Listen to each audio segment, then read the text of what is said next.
Pinakawalan ni Rimuru ang buong potensyal ng Black Numbers. Dala ng matinding galit pagkatapos niyang mawala si Veldora sa kalaban, pagkatapos na makatakas mula sa dimension kung saan siya at ang kanyang kakampi ay natrap, nakita ito ni Rimuru bilang perpektong sandali para kumpletuhin ang ebolusyon ng Black Numbers na naipagpaliban hanggang sa ngayon. Pagkatapos na tawagin si Testarossa at ang iba, si Rimuru ay nag-issue ng striktong utos, sila ay makakatanggap ng malakas na kapangyarihan, pero kailangan nilang manatiling gising sa panahon ng kanilang ebolusyon.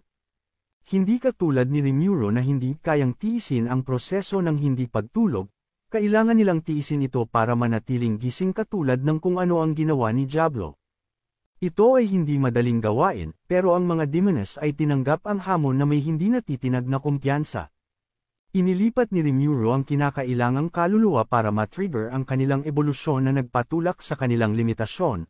Habang sila ay nagsisimulang mag-transform, nagbigay utos si Rimuru sa kanila ng huling mahalagang gawain, sila ay makipaglaban gamit ang lahat ng kanilang kapangyarihan, magpakawala ng kaguluhan at pagkawasak sa kanilang kalaban, pero higit sa lahat wala sa kanila ang mamamatay. Ang kanilang misyon ay malinaw, pigilan ang kalaban hanggang mapalaya ni Rimuru si Veldora.